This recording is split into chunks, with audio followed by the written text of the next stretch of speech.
साथियों, मैं कोहराम न्यूज़ गोंदिया से भूषण राजे आपका स्वागत करता हूँ। महाराष्ट्र राज्य परिचारिका संगठन गोंदिया जिले की ओर से विविध मांगों को लेकर प्रोटेस्ट किया जा रहा है। जिला अध्यक्ष मीनाक्षी बिसेन मैम ने हमें इस प्रोटेस्ट के बारे में जानकारी दी।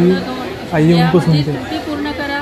मुलांना जे आमचे विद्यार्थी आहेत त्यांना विद्यार्थी वेतनामध्ये वाढ करा आणि सेंट्रल प्रमाणे जे जोखीम भत्ता आहे 7,200 तो लागू व्हायला पाहिजे। वॉशिंग अलाउन्स जे सेंटरला आता 1800 ते 2,000 आहे तो वॉशिंग अलाउन्स आम्हाला पाहिजे। अशा आमच्या टोटल 14 मागण्या आहेत। त्याचप्रमाणे आमच्या प्रोफेशनमध्ये 80-20 जो कायदा प्रशासनाने लावला आहे तो कायदा रद्द व्हायला पाहिजे।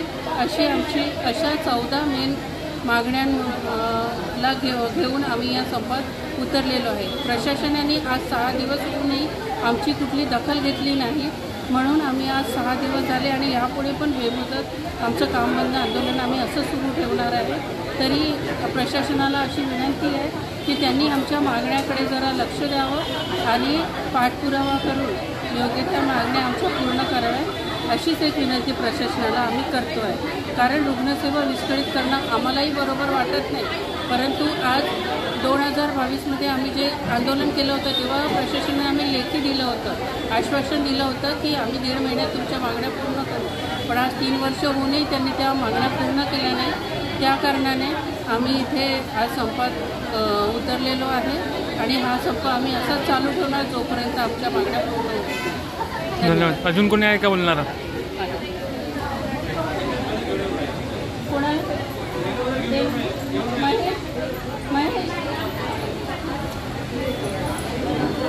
बरोबर आहे नीलम, बोला तुम्ही। बरोबर नाही बरोबर बोला ना।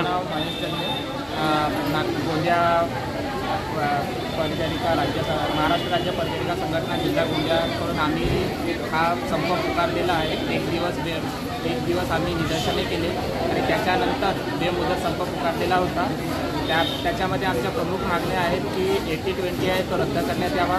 त्याच्यानंतर वेतन त्रुटी जी आहे त्याच्यामध्ये S13वरून आम्हाला S15 देण्यात यावे। केंद्राप्रमाणे 7200 भत्ता मिळावा।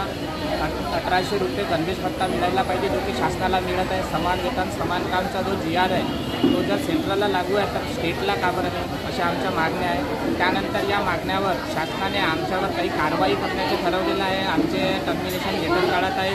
टर्मिनेशनची जे पुस्तक शासन करत आहे जे परिवीक्षण कालावधीमध्ये लोक आहे त्यांचं टर्मिनेशन थांबवण्यात यावं, असं आम्हाला शासनाला आमची विनंती आहे। आणि आमचा हा संप बेमुदत आहे। जोपर्यंत मागण्या पूर्ण होणार नाही तोपर्यंत संप चालू राहील। थँक्यू।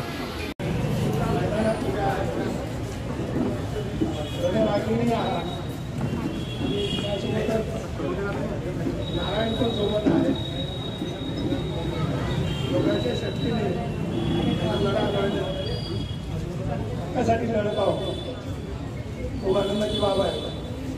आणि तुमच्या या लढ्यामध्ये आपल्या महाराष्ट्र राज्य संघटना सुद्धा पाठिंबा देत आहे।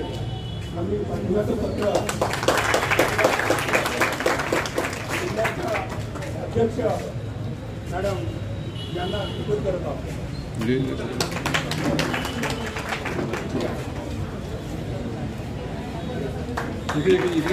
इकडे बघा, इकडे